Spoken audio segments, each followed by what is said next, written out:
wa yut'imut ta'ama ala hubbihi miskinan wa yatiman wa asira. Mereka memberikan makanan yang sangat mereka cintai, miskinan kepada orang miskin yang meminta itu, wa yatiman kepada anak yatim yang meminta, wa asira, dan kepada orang yang hendak pulang karena baru lepas dari tawanan. Al-Insan ayat 8. Luar biasa. Al-Hafiz Ibnu Katsir menceritakan asbabun nuzul ayat ini sambil menangis Bapak Ibu.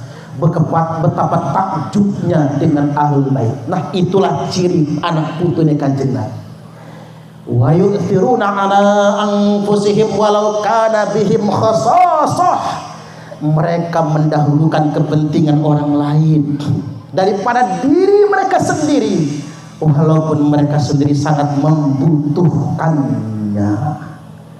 Jadi sakniki kalau ada yang ngaku-ngaku anak cucu Nabi, kita punya utang dibayarin, kita nggak punya beras dibeliin, anak kita ijazahnya ditahan sekolah ditebus, yang bujang-bujang nggak punya modal nikah dikasih modal, walaupun belum terbukti, anggap aja dia cucu Nabi Bapak Ibu.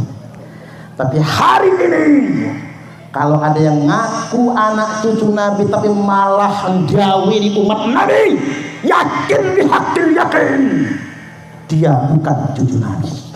Yakin bihaqil yakin dia bukan cucu Nabi. Kami adalah Laskar Sabilillah, pecinta Wali Songo dan para anbiya, pewaris peradaban Islam di Nusantara hingga berkibar bangsa Indonesia. Yang berikutnya pada kesempatan kali ini saya terkesan dengan nama Romo Kiai Haji Maulana Malik Ibrahim. Ini tapaulan sebetulnya kepada perjuangan Wali Songo tertua, yakni Sunan Gresik Maulana Malik Ibrahim. Kita semua meyakini dan sudah diisbat di dunia internasional oleh Naqobah Internasional, Sunan Gresik, Sunan Giri, termasuk juga Sunan Bonang, Sunan Derajat, dan sunan-sunan yang lainnya, sampai yang terakhir Sunan Gunung Jati sudah diisbat rata-rata Wali Songo itu adalah dzurriyyat Nabiullah Muhammad sallallahu alaihi wasallam. Kita tapaulan kepada Maulana Malik Ibrahim alias Sunan Gresik. Beliau datang ke Indonesia. Yang kita tahu betul, Islam ada di Indonesia ini sejak awal masa Islam, bahkan sejak zaman Imam Ali karamallahu wajhah. Cuman baru nampak tilas, belum tersebarnya Islam. Tapi tersebarnya Islam secara masif di bumi Nusantara oleh Wali Songo. Dan Wali Songo itu nggak ada yang dari Yaman. Tak ulangi. Ada apa dengan sejarah bangsa Indonesia? Kok Wali Songo diklaim dari Yaman? Padahal Wali Songo itu nggak ada satupun yang dari Yaman. Ini persoalan yang mesti kita kritisi Bapak Ibu, yang mesti kita luruskan. Kita mesti belajar sejarah agar kita tidak dimanipulasi orang. Tersebarnya Islam secara masif di bumi Nusantara oleh Wali Songo. Mengapa dakwah Maulana Malik Ibrahim diterima oleh masyarakat Indonesia? Karena yang pertama kali beliau tawarkan untuk bangsa Indonesia ketika itu adalah menghapuskan masyarakat sosial dari sistem kasta.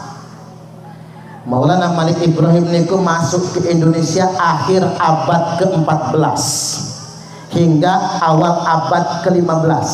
Kalau saya sebut abad ke-14 berarti tahun 1300 sekian Masehi. Itu cara ngitung abad begitu Bapak Ibu. Sekarang 2024. Ini bukan abad ke-20, abad ke-21 ini. Karena 2020-nya sudah lewat. Kalau sudah lewat dari tahun 2000 berarti abad ke-21.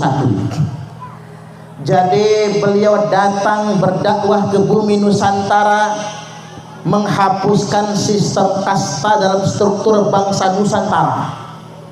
Berduyun-duyun masyarakat pribumi Nusantara masuk Islam karena mereka ditawarkan sebuah kemerdekaan, kehidupan tanpa kasta sosial. Karena ini sesuai dengan ajaran Nabi.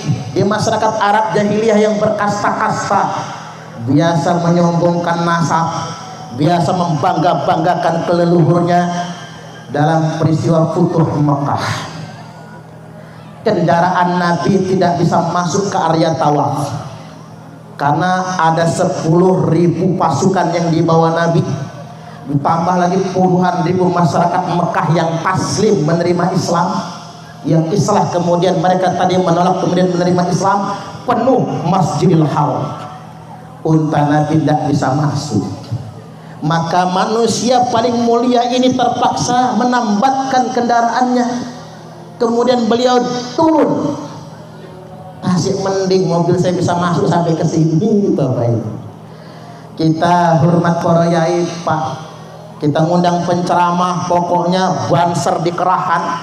Mobilnya masyayikh kita, kiai kita harus sampai ke dekat panggung. Saking hormatnya kita. Nah, dulu Kanjeng Nabi saking ramainya manusia, beliau terpaksa jalan kaki, dan para sahabat merasa gak enak hati. Ini manusia paling mulia kekasih Allah kok jalan kaki. Nabi kemudian bersabda, innallaha qad adhaba ankum ubiyatal jahiliyah wa ta'abumaha bi'abaiha. Sesungguhnya Allah, kata Nabi, telah menghapus dari kalian semua kesombongan jahiliyah, feodalisme jahiliyah, kepongahan keangkuhan jahiliyah, wa ta'abumaha bi'abaiha, di mana masyarakat jahiliyah itu terbiasa membangga-banggakan leluhur. Makanya kita semua heran, Bapak Ibu. Ini sudah 2024, abad 21, abad ke-15 Hijriyah. Sudah tahun 1446 Hijriyah, Bapak Ibu. Kok masih ada yang membanggakan nasab? Apa kita akan kembali ke jahiliyah lagi? Membangga-banggakan klannya, merasa lebih hebat daripada orang lain.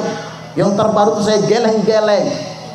Ada yang mengatakan begini, Habib Fulan, nggak saya sebut namanya, secara fikih setara dengan Imam Syafi'i.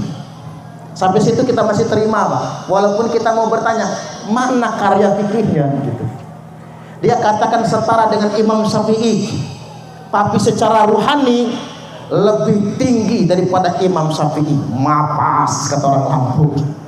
Cangkemnya itu kayak nggak ada remnya lagi, Pak. Syekh Fakih Muqaddam lebih mulia daripada Syekh Abdul Qadir Al-Jailani. Makanya semua jamaah manakib Syekh Abdul Qadir Al-Jailani, kalau masih ngikut kabib-kabib yang kayak gitu, nggak pantas lagi dulu, Bapak Ibu. Kok bisa Syekh Fakih Muqaddam dikatakan lebih mulia daripada Syekh Abdul Qadir Al-Jailani? Nah, ini persoalan bagi kita ketika orang membangga-banggakan nasabnya, sedangkan Nabi menghapus kasta. Jadi sekali lagi, Maulana Malik Ibrahim berdakwah ke Indonesia menghapuskan sistem kasta. Orang tidak boleh lagi membangga-banggakan nasab. Lalu Nabi menutup sabdanya dengan kalimat, inna akramakum indallahi atqakum.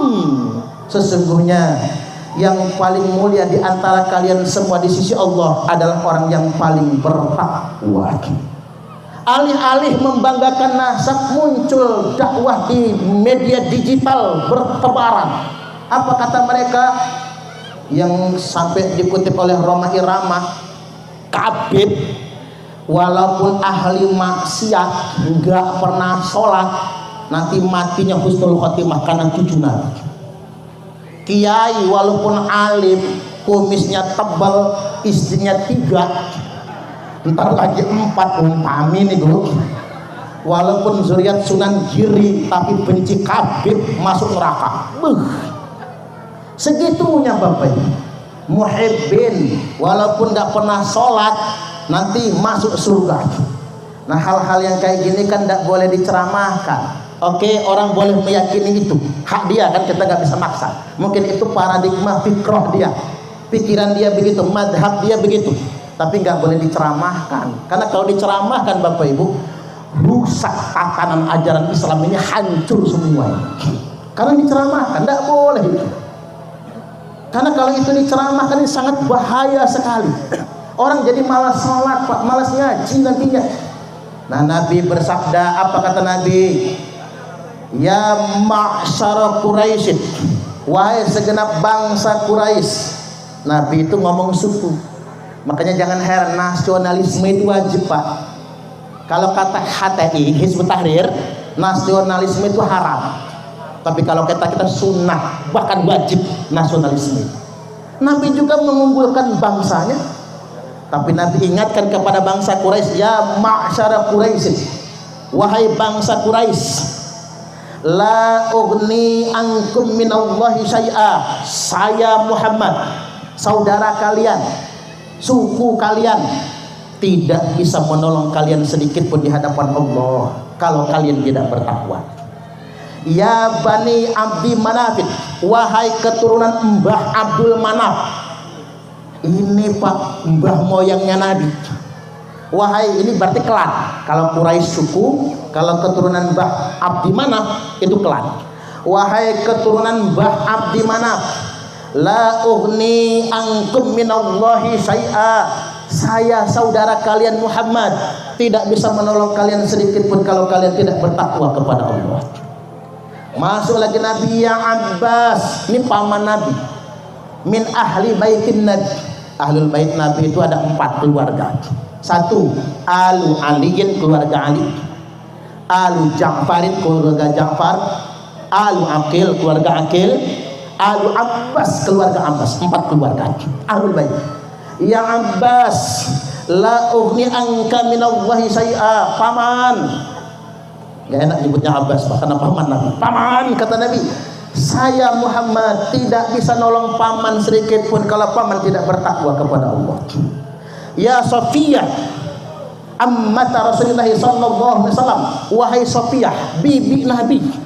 Wahai bibi, niki kula Muhammad ponakan panjenengan, enggak bisa nolong panjenengan. La ugni angki minallahi syai'a, enggak bisa nolong panjenengan kalau bibi enggak takwa sama Allah.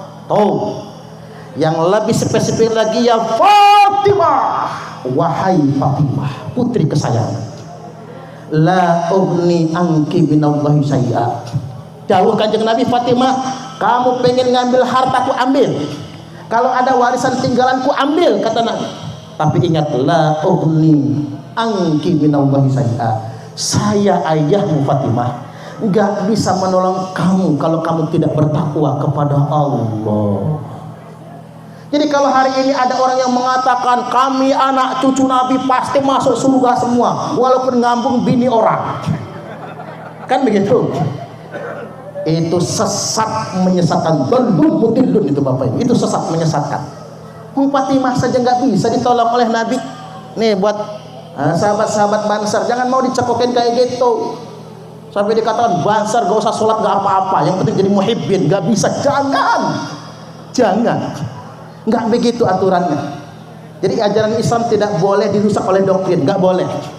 Ajaran Islam harus dijaga sedemikian rupa Bapak Ibu. Itulah mengapa sering saya sampaikan, orang Islam jadi pejabat semua, Islam belum tentu terjaga. Orang Islam sugih, kaya semua, agama Islam belum tentu terjaga. Tapi karena orang Islam ngaji, masuk nang pondok salafiyah nggih Pak. Halo Bu, Pak, pondok modern niku memang perlu juga.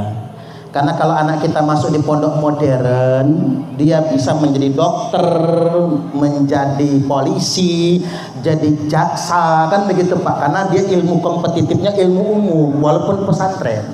Tapi ingat, kalau anak kita ingin menjadi ahli ilmu agama di bidang diniyah ilmu syariat, Anak kita harus masuk pondok yang mengajarkan pendidikan salaf, kitab-kitab salaf, Bapak Ibu. Harus mengajarkan ilmu Allah. Nggak bisa Pak, anak kita cuma bisa muhadatsah atau conversation bahasa Inggris, itu mah keren, tapi bukan ahli agama. Bukan ahli agama. Masukin anak-anak kita ke pondok salaf. Dia bisa ngulang kitab, alat tuntas, Bapak Ibu, mengerti fikih, usul fikih. Nah, itulah ulama sesungguhnya. Kalau anak kita alim, anak kita jadi ulama semua, agama pasti terjaga.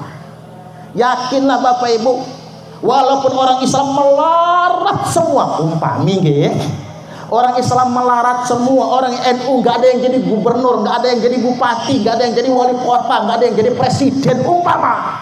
Tapi kalau anak-anak NU mondok semua, agama pasti terjaga. Tepuk tangan dulu. Percayalah, wa annal ulama warasatul anbiya, karena ulama adalah pewaris para nabi. Agama tidak dititipkan kepada penguasa. Kalau agama dititipkan kepada penguasa, Islam sudah lama hancur. Karena ngapa? Kekuasaan silih berganti. Mengapa kita 3 abad setengah dijajah oleh Belanda, agama Islam tetap hebat? Karena agama bukan milik penguasa. Agama itu dijaga oleh orang-orang yang berilmu, oleh para ulama. Maka hormati kiai kita, hormati ulama kita. Jangan sampai merendahkannya.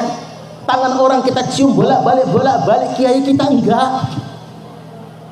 Ini penting untuk saya ingatkan pada kesempatan kali ini, Bapak Ibu. Maka jaga. Tapi ya alhamdulillah, kalau orang Islam banyak jadi ulama, banyak yang jadi pejabat, malah jadi wakil presiden, malahan Romo Kiai Haji Profesor Dr. Kiai Haji Ma'ruf Amin. Kita bangga Pak, beliau ulama jadi wakil presiden. Mudah-mudahan kedepannya ada santri NU yang jadi presiden. Allahumma amin, amin. Tepuk tangan dulu. Ya iya dong. Kita nggak berpuasa saja 32 tahun zaman Orde Baru. Saya tapi dengar-dengar itu dari orang tua, kalau pesantren NU itu ngajuin proposal lah, atau minta bantuan. Biar kiai nggak pintar bikin proposal, tapi kiai sekarang pinter-pinter Pak. Minta bantuan kali pemerintah, apa kata pemerintah? Ilangin dulu NU-nya. Itulah mengapa banyak pesantren NU Pak pakai nama Matlaul Anwar. Makanya ada Matlaul Anwar Linahdlatul Ulama. Tujuannya apa? Biar dapat bantuan. Kalau NU toh nggak dapat nggak? Nah NU toh. Tapi 32 tahun NU nggak di rumah penguasa, nggak dikasih bantuan pesantren, gedik-gedek keribik semua. NU tetap jaya. Karena apa? Bukan karena kuasa dan harta, tapi karena ilmu yang senantiasa terjaga. Ayo anak-anak kita kon mondok semua, silakan ke Darul Islah, ke Al Ibrahimi, kirim ke Jawa, mau mana aja Bapak Ibu, biar matang betul. Silakan anak kita semua. Dan saya perlu ingatkan kali Bapak Ibu, kalau ada putra tonggone, putri tonggone mondok, jangan lupa disangoni. Itu bukan persoalan dia anak kita atau bukan, le maka mondok le, nih sangunya. Karena kalau kamu alim le, kamu yang jaga agama. Tuh yang sugih-sugih jangan lupa nggih. Kalau ada putri tonggone dewe, apalagi ponakan dewe, mangkat misalnya ke Lirboyo masuk Al-Baqarah ngaji ten Umi Hana ngapal Quran. Nduk, ini sangu mondok nduk. Karena kamu yang menjaga Al-Quran ini, bukan kami. Kami orang tua nggak sanggup lagi. Kamu yang jaga Al-Quran, kamu yang jaga ilmu. Titipkan sangu Bapak Ibu, biar dia semangat belajarnya. Karena begini di pondok itu Pak, santri kita maling duit jajan temennya. Saya ingatkan, santri yang maling ketemu maling duit jajan temennya, jangan dikeluarkan dari pondok. 100 kali kepergok, hukum silahkan hukum, tapi jangan dikeluarkan. Usut punya usut, mengapa Bapak Ibu dia sampai maling duit jajan temennya? Karena nggak pernah dapat kiriman orang tua. Ya makanya di pondok itu harus mengurus yang pegang uang jajan santri. Ya salahnya juga ngapain dikantongin dewe, malah hilang kan. termasuk pernah kepergok santri putri nggih Bu, maling sotek temen. Begitu kepergok gigil tangannya begini. Nduk, kata saya, kamu gak usah takut. Ngapa kamu maling sotek? Gak punya duit untuk beli pembalut. Karena sudah 3 bulan gak dikirim mama kali bapak. Oh nangis kita Pak, nangis. Anak-anak kita tuh mukim nang pondok ini untuk menjaga agama. Ayo jangan pelit-pelit sama anak mondok. Jangan pelit-pelit. Ini mondokin anak cari mana yang paling murah. Pan salah. Adzan deh. Kita dengerin dulu adzan terdekat. Hitung-hitung saya minum dulu.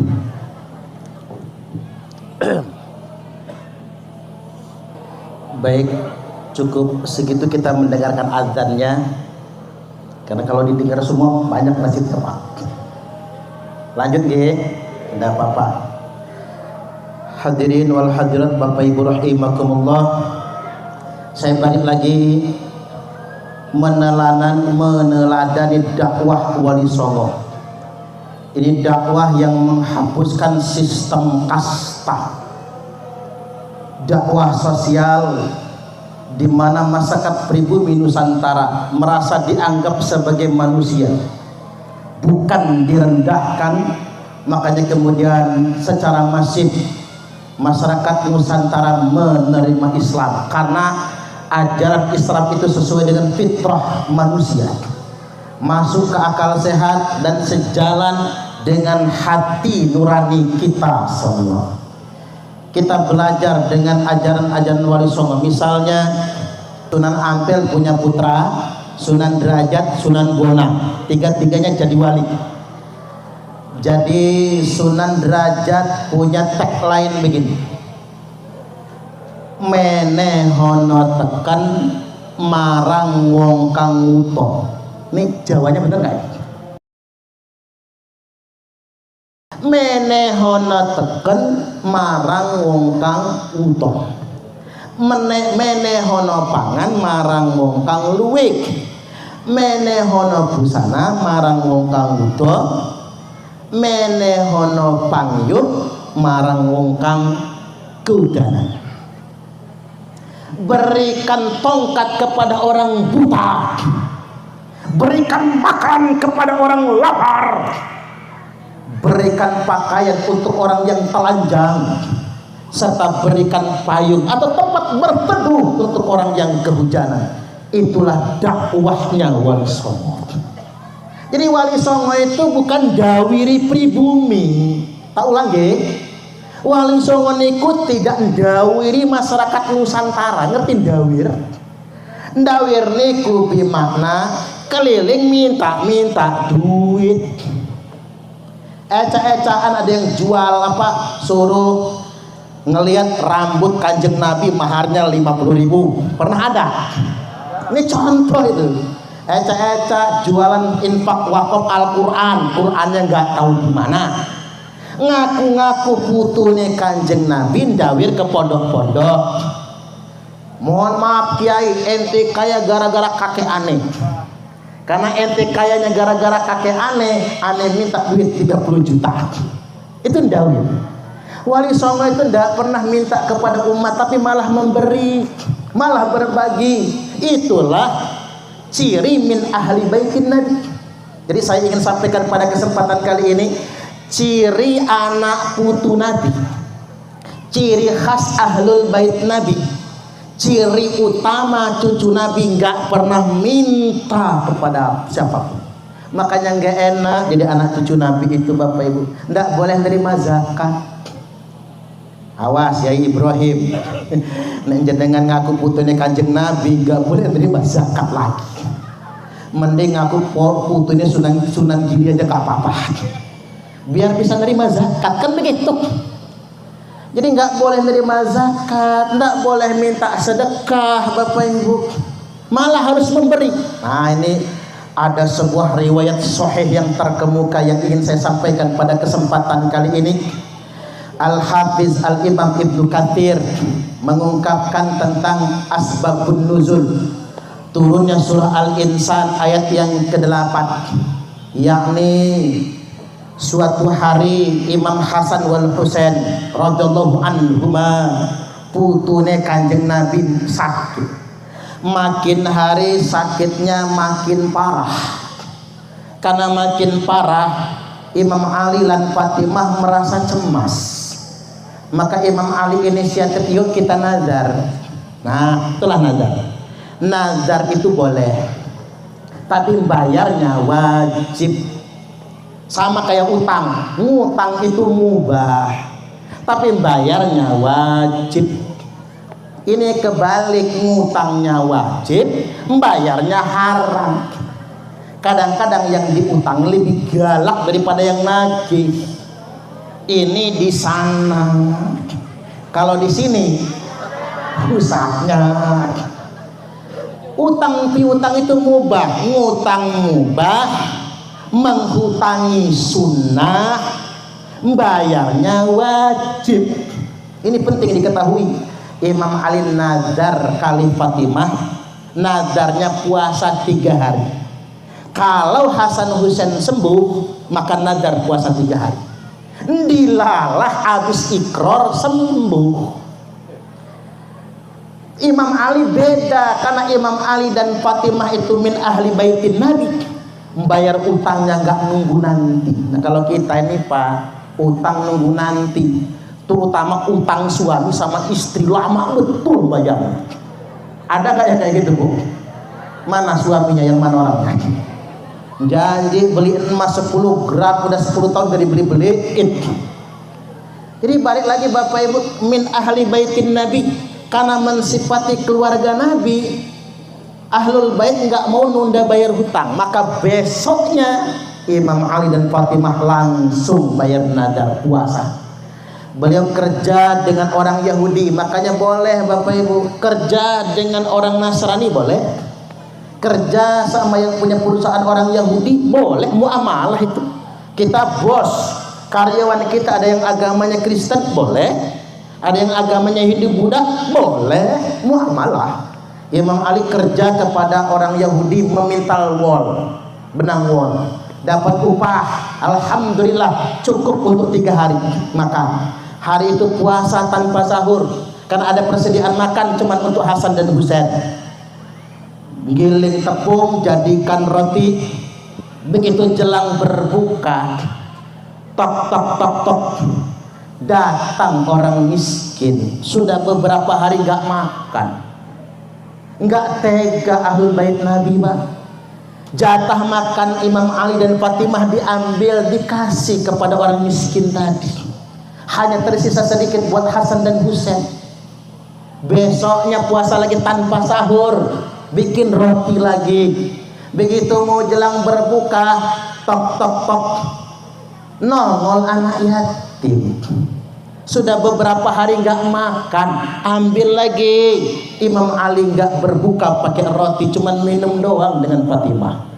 Di hari yang ketiga bikin roti lagi, puasa tanpa sahur. Jelang berbuka, tok tok tok tok, ada tawanan baru keluar dari penjara, minta makan dan bekal buat pulang kampung. Dikasih semua oleh Imam Ali. Maka besoknya di hari keempat, Imam Ali ngajak Fatimah dan Hasan Husain berkunjung ke tempat kakeknya. Kalau bahasa kita lagi nggak punya makanan. Siapa tahu kakeknya Hasan Husain punya, bisa numpang makan di sana. Cuman karena 3 hari puasa nggak makan, cuman minum saja, jalannya tertatih-tatih lemah. Nabi bertanya, ada apa dengan kalian? Diceritakan oleh Imam Ali, nangis Kanjeng Nabi.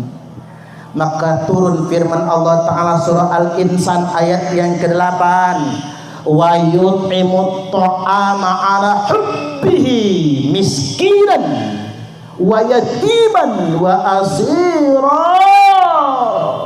Nih, NU harus kayak gini Bapak Ibu. NU harus kayak gini. Mereka memberikan makanan yang sangat mereka cintai. Yang gimana nggak cinta? Itulah adanya persediaan makan. Sedangkan puasa Bapak Ibu, Mereka memberikan makanan yang sangat mereka cintai, miskinan kepada orang miskin yang meminta itu, wa yatiman kepada anak yatim yang meminta, wa asira, dan kepada orang yang hendak pulang karena baru lepas dari tawanan. Al-Insan ayat 8. Luar biasa. Al-Hafiz Ibnu Katsir menceritakan asbabun nuzul ayat ini sambil menangis Bapak Ibu. Betapa takjubnya dengan ahlul bait. Nah, itulah ciri anak putune Kanjeng Nabi. Wa yu'thiruna ala anfusihim walau kana bihim khasasah. Mereka mendahulukan kepentingan orang lain daripada diri mereka sendiri, walaupun mereka sendiri sangat membutuhkannya. Jadi sakniki kalau ada yang ngaku-ngaku anak cucu Nabi, kita punya utang dibayarin, kita nggak punya beras dibeliin, anak kita ijazahnya ditahan sekolah ditebus, yang bujang-bujang nggak punya modal nikah dikasih modal, walaupun belum terbukti, anggap aja dia cucu Nabi Bapak Ibu. Tapi hari ini kalau ada yang ngaku anak cucu Nabi tapi malah menjauhi di umat Nabi, yakin yakin dia bukan cucu Nabi. Nah, di bagian akhir biar gak kasuan, saya ingin sampaikan pada kesempatan kali ini mengapa ada perjuangan Wali Songo Indonesia Laskar Sabilillah. Qadarullah, atas takdir dari Allah, muncul al-alim al-allamah Kiai Haji Imaduddin Uthman Al-Bantani. Begini Bapak Ibu, Al-Hafiz Ibnu Hajar Al-Haytami rahimahullahu ta'ala berkata, yang bagi likulli ahadin ayyakuna lahu ghiratun fi hadan nasab syarif. Sudah seharusnya, niscaya sudah semestinya bagi setiap individu merasa punya kecemburuan, girah kepada nasab yang mulia ini. Kita harus cemburu dengan zuriat Nabi, nasab keturunan Nabi. Wa dhabatahu hatta la yantasiba ilaihi sallallahu alaihi wasallam ahadun illa bihaqqin. Dan kalau ada yang ngaku-ngaku anak cucu Nabi, wajib meneliti, memeriksa secara cermat sampai tidak ada lagi yang berani ngaku-ngaku cucu Nabi kecuali dengan bukti yang benar. Ini perintah para ulama agar kita nggak sembarangan. Manidda'a qauman laisa lahu fihim nasabun falyatabawwa maq'adahu minan nar. Barang siapa yang ngaku-ngaku menasabkan dirinya kepada kaum tertentu padahal dia bukan dari leluhur tersebut, laisa lahu fihim nasabun, padahal nasab dia nggak nyambung ke sana, fal yatabawwa maq'adahu minan nar, maka monggo kersane mengkapling atau menempati kapling yang sudah disiapkan Allah untuknya di dalam neraka. Makanya haram ngaku-ngaku yang bukan dari leluhur kita. Makanya nggak sembarang sekarang, misalnya kula niki ngaku putrane Mbah Yai Sodiqul Amin, ya dosa saya karena saya putranya Yai Abdul Karim. Ini penting untuk kita garis bawah. Jadi barang siapa yang menasabkan dirinya ila ghairi abihi, kepada yang bukan bapaknya, kafir dia Bapak Ibu, kafir. Fal yatabawwa maq'adahu minan nar, silakan ngapling tempatnya tinggalnya di dalam neraka. Wa man kadzaba alayya muta'ammidan, barang siapa yang berdusta yang disandarkan kepada saya, tak ulang nggih, barang siapa yang berdusta yang kedustaan itu disandarkan kepada saya, kata Nabi, muta'ammidan, setelah sengaja padahal dia sudah tahu, fal yatabawwa maq'adahu minan nar, silakan dia ngapling tempat yang sudah disediakan untuknya di dalam neraka. Nggak boleh Bapak Ibu kita ngaku-ngaku padahal bukan. Dan saya cuplik sedikit saja karena pakarnya Kiai Iman, berdasarkan kitab nasab, Bani Ba'alwi di Indonesia bukan keturunan Nabi karena sudah terputus 5 abad lebih lamanya. Tapi kalau Sunan Giri, Sunan Gresik, Sunan Kudus, Sunan Bonang, Sunan Derajat, Sunan Ampel, sudah diisbat oleh Naqabah Internasional, itu zuriat Nabi. Jadi Maghribi dari Maroko Bapak Ibu, ada yang dari Mesir, Maulana Syarif Hidayatullah. Maka dari itu berdasarkan tes DNA, ternyata semua Bani Ba'alwi DNA-nya haploggrupnya G, bukan J1. Jadi gak pantas ngaku cucu Nabi lagi. Nah terakhir saya perlu ingatkan, selain Yai Maulana Malik Ibrahim, Sunan Gunung Jati datang ke Kerajaan Lampung. Pengen tahu mana Kerajaan Lampung tertua? Kerajaan Lampung tertua adalah Kerajaan Tulang Bawang. Jadi makanya ada makam keramat di Pagar Dewa. Beliau datang ke Lampung mau perang atau mau bersaudara. Kalau mau bersaudara masuk Islam. Jadi Kerajaan Tulang Bawang yang pertama kali masuk Islam, makanya ada makam keramat Tubagus tertua di sana. Tubagus Muhammad Soleh, keturunan Maulana Hasanuddin di sana Bapak Ibu. Jadi kalau ziarah ke Pagar Dewa itu keramat beneran itu Pak. Jadi jangan kayak cerita Yai Ibrahim itu ada makam keramat palsu di unit 2 dia. Ada keramat palsu yang sekarang udah sepi kan. Yang keramat asli itu tanpa Pagar Dewa. Tubagus Muhammad Soleh itu nenek moyangnya Tubagus Jasmin. Beliau niki Panglima Propos Laskar Sabilillah Provinsi Lampung. Dulu nggak mau pakai Tubagus karena masih preman, preman ngaku Tubagus ngisi nih. Beliau sekarang nggak lagi mau ngereman, udah rajin sholat, pengawalnya para kiai Bapak Ibu. Dan kemudian Syekh Syarif Hidayatullah alias Sunan Gunung Jati itu adalah keturunan Raja Mesir dari Imam Husain, makanya manggilnya Syarif. Makanya yang paling kuat juga Bapak Ibu Wali Songo itu rata-rata keturunan Imam Husain, makanya banyak dikasih gelar Syarif. Nah kemudian yang berikutnya, beliau menikahi 2 putri Lampung dari Kerajaan Pugung. Yang pertama kali dinikahi beliau Putri Sinar Kaca, hamil. Nah ini pernikahan bukan selir, pernikahan kerajaan. Habis menikah dan bermalam hingga hamil, Putri Sinar Kaca melahirkan seorang anak namanya Raden Zainal Abidin, yang terkenal di Lampung disebut dengan Minak Gejalabidin. Jadi Minak Gejalabidin adalah putra Sunan Gunung Jati yang pertama dari Putri Sinar Kaca. Kemudian ternyata isyarahnya masih ada cahaya terang di Lampung.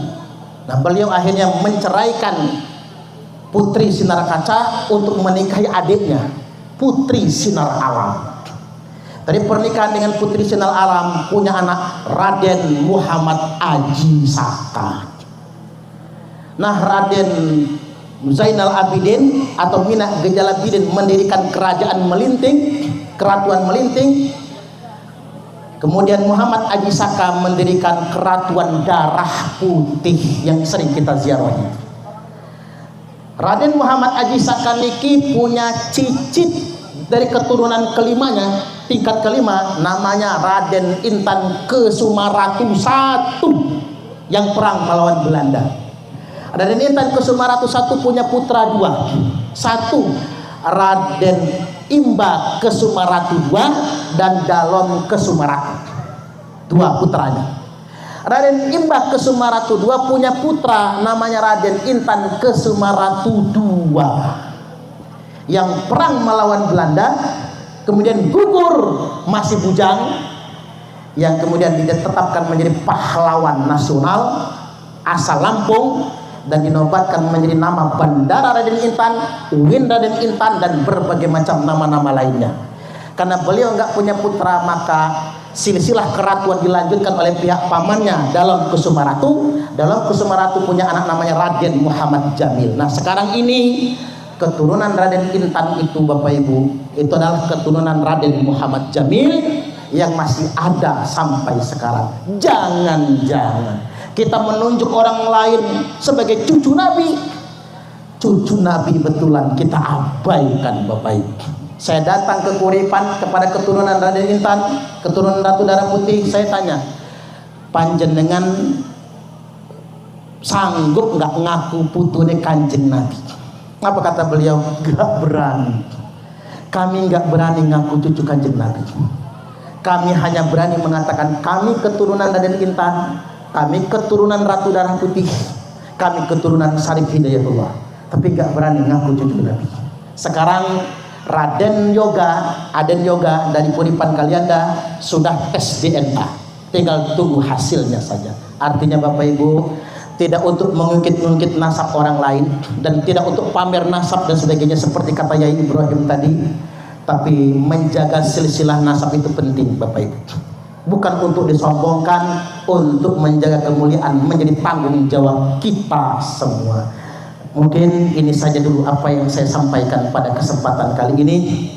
Ambil hikmahnya, ambil manfaatnya.